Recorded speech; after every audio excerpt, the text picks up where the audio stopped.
A very good morning to all of you. Today I'm here to discuss on the topic the Drugs and Magic Remedies Act 1954. This topic comes under the subject jurisprudence for the diploma second year. Now starting with the introduction, Drug and Magic Remedies Act. Drug and magic remedies क्या होगा? Magic remedies जो भी miraculous जादुई शक्तियां जैसे होती हैं उनके ऊपर कैसे हमें रेगुलेट करना है. So this is an act which has come in the advertisement category. Its role basically to control the advertisements of those drugs, especially जैसे जो ड्रग्स होती हैं, जो डिसीजेज होती हैं, उनको क्योर नहीं है और उनका लिखा जाता है कि स्पेशल क्योर हो सकता है इससे, ये शेड्यूल जे वाली जो ड्रग्स होती हैं.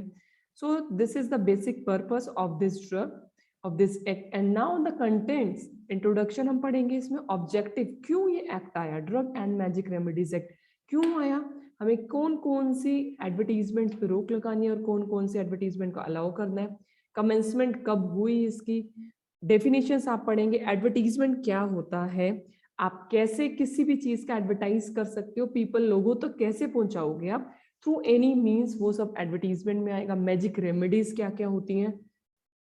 Then classes of prohibited advertisements, कौन सी एडवर्टीजमेंट्स हैं जो प्रोहिबिट है, and classes of exempted advertisements. Last is exemption from the application, कौन सी ऐसी एडवर्टीजमेंट है जिनको एग्जाम्पशन छूट मिली हुई है. फिर आएगा ऑफेंसेस एंड पेनल्टीज, जैसे हम हर चैप्टर में पढ़ते हैं ऑफेंसेस एंड पेनल्टीज, तो इसमें भी है कि अगर कोई पर्सन इसको फॉलो नहीं करता है तो उसको क्या क्या ऑफेंस और क्या पेनल्टीज, मतलब क्या ऑफेंस है और उसको क्या पनिशमेंट मिलेगी. Next is conclusion and references. Now, what is the main objective? This is an act which is used to control the advertisement of the drugs in certain cases, to prohibit the advertisement for certain purpose of remedies, alleged to possess magic qualities, and to provide for the matters connected wherein. ये क्या है? Act control करना advertisements को certain cases में, या फिर prohibit मतलब रोक लगानी है ऐसी एडवर्टीजमेंट्स को या जो मैजिक क्वालिटीज को शो करते हैं, जिनके पास इसमें मैजिक क्वालिटीज है. आप ये कर लोगे, आपके रिंकल्स खत्म हो जाएंगे, आपकी स्किन फेयर हो जाएगी, आपका वेट इतनी जल्दी लूज हो जाएगा. तो ऐसी कुछ कुछ एडवर्टीजमेंट्स होती हैं. Now the extent and commencement, ये एक्ट कब आया और कहाँ तक इसका एक्सटेंट है, कहाँ पर ये लागू होता है. Now it extends to the whole of the India except the state of Jammu and Kashmir. Whole of India को इसको फॉलो करना है except the Jammu and Kashmir, and applies also to the persons domiciled in the territories to which this act extend who are outside the said territories. जो बाहर हैं but वो persons India का domicile है, उनके ऊपर भी एक्ट फॉलो होता है.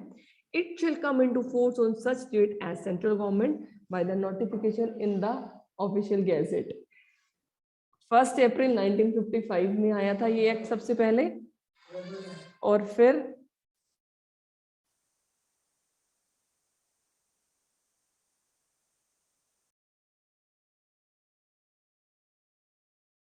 नाइनटीन 1995 में सबसे पहले, 1955 में, फिर 1995 में ऑफिशियल गैजेट में आया था. तो अब हमने पढ़ना है इसमें डेफिनेशंस क्या क्या है. सबसे पहला एडवर्टीजमेंट. क्या होता है एडवर्टीजमेंट? इसमें ये इंक्लूड करता है, include any notice, any circular, label, wrapper or other document and any announcement made orally or by means of producing or transmitting light, sound or smoke. ऐसी एडवर्टीजमेंट किसी भी आप मैनर से कर रहे हैं, किसी भी चैनल से कर रहे हैं, लाइक कोई नोटिस दे रहे हैं आप, ठीक है, कोई सर्कुलर निकाल रहे हैं, कोई लेबल के ऊपर कर रहे हो आप, किसी चीज का रैपर है, या कोई भी ऐसा डॉक्यूमेंट है, या कोई अनाउंसमेंट्स ऐसी हैं जिसको ऑरली हम करते हैं.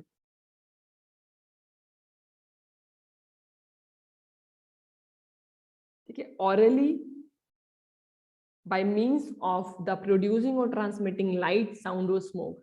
तो डेफिनेशंस में इनके क्या आएगा? एंड ऐसी advertisement which includes any notice, circular, label, wrapper or other document and any announcements made orally or by means of producing or transmitting light, sound और smoke. से आपने देखा होगा ट्रांसमिटिंग लाइट, एलईडी लाइट्स लगी होती हैं, बड़े बड़े बैनर्स पे लगी होती हैं, जिससे कि आपका जो ऑडियंस है वो अट्रैक्ट होता है. साउंड से भी होता है, कुछ स्मोक से ऐसे व्हाइट व्हाइट से धुआं आ जाता है, तो उससे भी लोगों को अट्रैक्ट करने के लिए एडवर्टीजमेंट का एक ये तरीका होता है। Next is magic remedy. Magic remedy क्या होता है? इट इंक्लूड्स ए talisman, मंत्र, कवच or any other charm of any kind which is alleged to possess miraculous powers for or in the diagnosis, cure, mitigation, treatment or prevention of any disease in human beings or animal. Magic remedies के अंदर आपका आएगा तालिस्मान, कोई मंत्र, कोई कवच, आपने जैसे ताजीब देखा होगा, कोई बाजू में बांध लेते हैं तो वहां पर होता है, या कोई भी पेंडेंट है, ठीक है, विच इज एलीग टू प्रोसेस, जो देते हैं बाबा लोग की, बोलते हैं कि आप ये रखोगे तो इसके अंदर मिराकुलस जादुई शक्तियां हैं, पावर्स हैं। क्या, किस चीज के लिए? आप इससे क्या कर सकते हैं? कोई भी डायग्नोसिस, किसी बीमारी का पता लगाना, क्योर हो सकता है, ट्रीटमेंट हो सकता है, डायग्नोस कर सकते हो, प्रिवेंट कर हो सकते हो from any disease in human beings और इन एनिमल्स, और फॉर अफेक्टिंग और influencing in any way the structure of any organic function of the body of the human beings और एनिमल्स। मतलब दोनों के लिए है एडवर्टीजमेंट जादुई शक्तियों वाली। Next is drug. अब ड्रग क्या होता है? It include a medicine. सबसे बहुत सारी डेफिनेशन है, हम हर चैप्टर में ड्रग का डेफिनेशन पढ़ेंगे। सबसे पहले है it includes a medicine for the internal or external use of human beings or animal.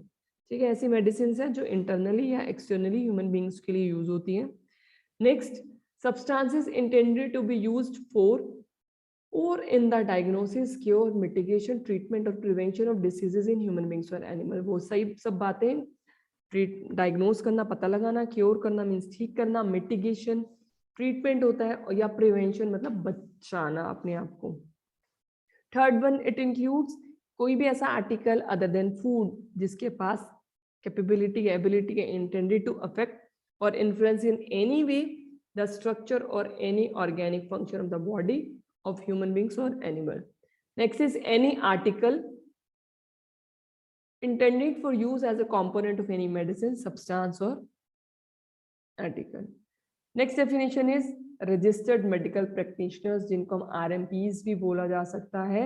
वो कौन होते हैं? Who holds a qualification granted by an authority specified or notified under Section 3 of the Indian Medical Degree Act. Now the registered medical practitioners. Registered medical practitioners क्या होते हैं? Includes any person who hold, जिनके पास क्या होता है? Qualification होती है या कोई भी अथॉरिटी उनको मिली होती है जो इंडियन गवर्नमेंट ने इंडियन मेडिकल डिग्री एक्ट के according, and this is or specified in the schedules to the Indian medical council act 1956, और who is entitled to be registered as a medical practitioner under any law for the time being in force on any state to which the acts extend relating to the registration of medical practitioners. Now this is all about the definitions. Now coming to the classes of prohibited and exempted advertisements. अब prohibited advertisements क्या होंगी according to section 3? Prohibition of advertisements or certain drugs for the treatment of certain diseases and disorders, like first one is the for procurement of miscarriage in women. आप कैसे बचा सकते हो miscarriages को, and or prevention of conception in women. This is a prohibited advertisement. You can't advertise these. Second thing, the maintenance or the improvement of the capacity of human beings for the sexual pleasure. This is also comes under the prohibited category. Third one is the correction of menstrual disorders in the woman. Fourth one is the diagnosis, cure, mitigation, treatment. जो हमने drug की definition में पढ़ा था वो सब diagnosis, पता लगाना, क्योर, ठीक करना, मिटिगेशन, ट्रीटमेंट और प्रिवेंशन, किसी चीज को बचाना, कोई भी डिसीज, डिसऑर्डर और the condition specified in the schedules, और एनी अदर डिसीजेस, डिसऑर्डर और the condition which may be specified in the schedule or in rules under this act. Second, this is all about the prohibition of advertisement related to the certain diseases and disorder. Second category is prohibition of misleading advertisement relating to the drugs. This subject to the provision of this act, no person shall take any part in the publication of any advertisements relating to a drug if the advertisements contains any matter. ऐसी कोई भी advertisement को आपको नहीं consider करना है जिसमें क्या होता है which directly or indirectly gives a false impression, जिससे क्या होता है डायरेक्टली या इनडायरेक्टली एक फॉल्स इंप्रेशन जा रहा है रिगार्डिंग द ट्रू नेचर और the character of a drug. जिसमें क्या होता है, ठीक से ट्रू नेचर नहीं पता चल रहा है या फॉल्स इंप्रेशन जा रहा है, या फिर makes a false claim for the drugs, झूठे क्लेम बनाना है, झूठे दावे करने की ये ड्रग लोगे तो आपका ये ठीक हो जाएगा डिसीज या डिसऑर्डर। और C categories is otherwise false or misleading in any material particular are prohibited, जो भी मिसलीड करेंगी वो सब प्रोहिबिट है। Next is prohibition of advertisements of magic remedies for the treatment of certain disease or disorder। इसमें क्या आएगा, no person carrying on purporting to carry on the profession of administering magic remedies shall take part in the publication of any advertisement। कोई भी publication भी नहीं कर सकता है, अगर जो करेगा वो उसको भी पेनल्टी मिलेगी। any magic remedy which directly or indirectly claims to be efficacious for the purpose specified in the section 3। Next is prohibition of import into export Indian or certain advertisements। कुछ ऐसी एडवर्टीजमेंट जो बाहर से हम लाते हैं वहां पर बैन और यहाँ चला लेंगे, या यहाँ पर बैन और बाहर वाली कंट्रीज में भेज देते हैं, तो वो सब चीजें भी प्रोहिबिटेड है। No person shall import into or export from the territories to which the act extends any document containing an advertisements of the nature referred to in the section 2 and 3 above। This is about the prohibited advertisement। Now coming to the classes of exempted। किन किन को छूट मिली हुई है। अब first इसके अंदर क्या आएगा, the following classes of advertisement are not prohibited. पहली क्या है, ऐसी कोई भी advertisement relating to the drugs printed or publish by the government, या फिर किसी भी पर्सन से, या किसी गवर्नमेंट कोई कर रही है with prior permission to the government. अगर कोई पर्सन एडवर्टाइज करना चाहता है अपनी ड्रग के बारे में, उसने पहले ही परमिशन ले ली है, तो वो कर सकता है, उसके ऊपर कोई भी प्रोहिबिशन नहीं है। Second, any advertisement related to a drug which is sent confidentially in prescribed manner to registered medical practitioner. ऐसी कोई भी advertisement which is sent confidentially in prescribed manner, तो आप कॉन्फिडेंशियली आप भेज सकते हो, एडवर्टाइज कर सकते हो आरएमपीज के लिए। या फिर कुछ ऐसी एडवर्टीजमेंट्स होती हैं जैसे बुक्स में है, ट्रीटीज, कोई भी रिटन प्रिंटेड कॉम्पोजिशन है जिसमें किसी डिसीज के बारे में लिखा हुआ है, तो आप वहां पर कर सकते हैं। बिकॉज ये क्यों कर सकते हैं, ये सब क्या होता है, रिस्ट्रिक्टेड होते हैं कि जो डॉक्टर्स फिजिशियंस लोग हैं उन्हीं के लिए वो एडवर्टीजमेंट है, जनरल पब्लिक के लिए वो नहीं होती है। नेक्स्ट आता है इसमें, एनी साइन बोर्ड या notice displayed by registered medical practitioner on his premises indicating the treatment for any disease disorder or condition. कोई भी ऐसा साइन बोर्ड या नोटिस वो इंडिकेट कर रहा है किसी डिसीज के बारे में, schedules of the made undertaken in those premises, या कोई भी advertisement relating to a drug printed or publish by any person with the previous sanction of the government.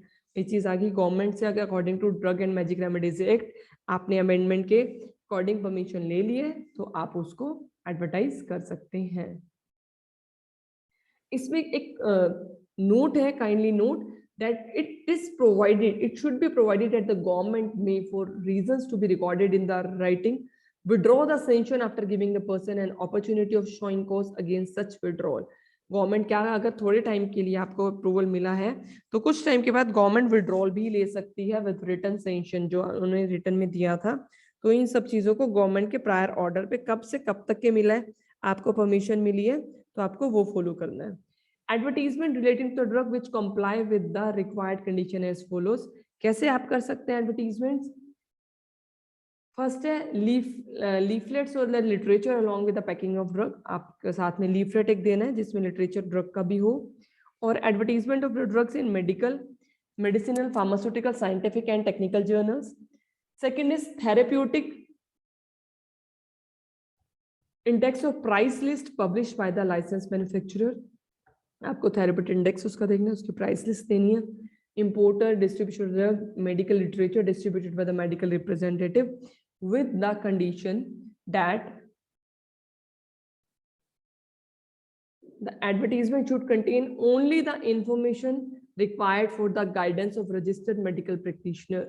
कि ऐसी इंफॉर्मेशन होनी चाहिए जो कि रजिस्टर्ड मेडिकल प्रैक्टिशनर के लिए जो गाइड कर सकती है, वो सब इंफॉर्मेशन आपको देनी है। अगर आप कोई भी ड्रग एडवर्टाइज करने जा रहे हैं तो उनके साथ छोटा सा एक लीफलेट रखें या लिटरेचर रखें ड्रग का, उसके यूजेस क्या है, उसकी प्राइस लिस्ट क्या है, और सब सारी मतलब कंप्लीट इंफॉर्मेशन होनी चाहिए। साथ में उसके थेरेपेटिक इंडिकेशंस होने चाहिए, रूट्स ऑफ एडमिनिस्ट्रेशन कैसे देनी है, थेरेपेटिक इंडिकेशंस किस किस डिसीज में आप दे सकते हो, रूट ऑफ एडमिनिस्ट्रेशन आपको ऑरली लेना है, आईवी से लेना है, आईएम से लेना है, dosage and side effects of such drugs, अगर कोई भी ड्रग है तो उसका क्या साइड इफेक्ट्स हो सकते हैं, कितना लेना है पानी के साथ, खाने के बाद, the precaution to be taken in the treatment with the drug, precautions like अगर कोई ड्रग है तो इसके साथ दूध नहीं पीना है, या ये पानी के साथ ही लेनी है, इसके साथ खाने से पहले लेनी है, खाने के बाद लेनी है। तो ये सब चीजें साथ में किसी भी ड्रग को एडवर्टाइज आप कर रहे हो, मेडिकल प्रैक्टिशनर्स को दे रहे हो, तो इन सब कंडीशंस को ध्यान में रखते हुए ये सब कुछ आपको अवेलेबल कराना है। Next, the distribution of such literature should be given to the registered medical practitioners. सब जनरल पर्पस के लिए नहीं है ये, किस किस को आपको देना है, रजिस्टर्ड मेडिकल प्रैक्टिशनर्स को, डिस्पेंसरीज में दे सकते हो, हॉस्पिटल्स में, मेडिकल एंड रिसर्च इंस्टीट्यूट्स के अंदर, केमिस्ट, ड्रगिस्ट और फार्मासिस्ट, इन सब में आप अपना ये वाला जो लिटरेचर वाला डाटा है वो दोगे। Next is name of the diseases, disorder and conditions as per schedule. ये डिसीजेस हैं कुछ, अपेंडिसाइटिस जिसको हम अपेंडिक्स बोलते हैं, atherosclerosis, blindness, blood poisoning, Bright's disease जो किडनी में होती है basically, cancer, cataract, deafness, diabetes, disease and disorder related to the brain, diseases and disorders of the optical system, of the uterus, disorders of the menstrual flow, disorders of the nervous system, prostatic glands, dropsy, edema, epilepsy, female diseases in general, fevers, fits, forms of structural changes of female breast, gallstones, kidney stones, bladder stones and gangrene. ये सब diseases हैं. Okay. Now, और भी कुछ diseases हैं like glaucoma, goitre, heart diseases, heart से related, BP से related है, पैरालिसिस है, लेप्रोसी है, लॉकजा है, ट्यूमर्स, ट्यूबरकुलोसिस, टाइफाइड, तो ये सब कुछ डिसीजेज दियो, या रूमेटिज्म, सेक्सुअल पर्सन स्टेरिलिटी इन वुमेन, तो इन सबको एडवर्टाइज नहीं करना है। नाउ ऑफेंसेस एंड पेनल्टीज, अगर कोई इसको फॉलो नहीं कर रहा है तो क्या होगा, contravention of any provision of this act punishable होगा, उसको जेल हो सकती है 6 months की और फाइन हो सकता है, फर्स्ट कन्विक्शन पहली बार में, second punishable with the imprisonment up to 1 year with the fine, or both with subsequent conviction, fine और 1 साल का जो अगर पहली बार के बाद दोबारा भी कर रहा है कोई तो उसको दोनों चीजें हो सकती हैं। In case of the contravention of the provision of the act by the company, अगर कोई कंपनी कर दिया तो एवरी पर्सन, हर वो पर्सन जो at the time of commission of the offence was present in charge and responsible for the conduct of the company business shall be guilty and liable for the punishment, मतलब उन सबको punishment मिलेगी।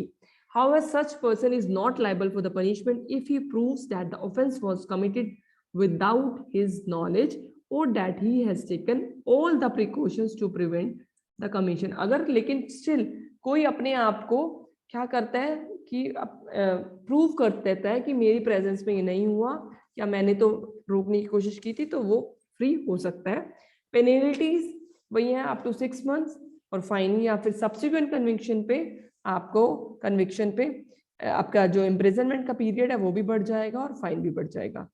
Now the conclusion क्या आता है अब इसका, drug and magic remedies objectionable advertisement act 1954 concluded that this act was made for the prohibition of advertisements of the drugs for the treatment of certain diseases and disorders, जो आपको हमने ऊपर दिखाए हैं अभी, and misleading advertisement relating to the drugs आपको नहीं देनी है, and prohibition of advertisement of magic remedies for the treatment of certain diseases, या फिर जो import export होता है वो सब कुछ नहीं दिखाना है।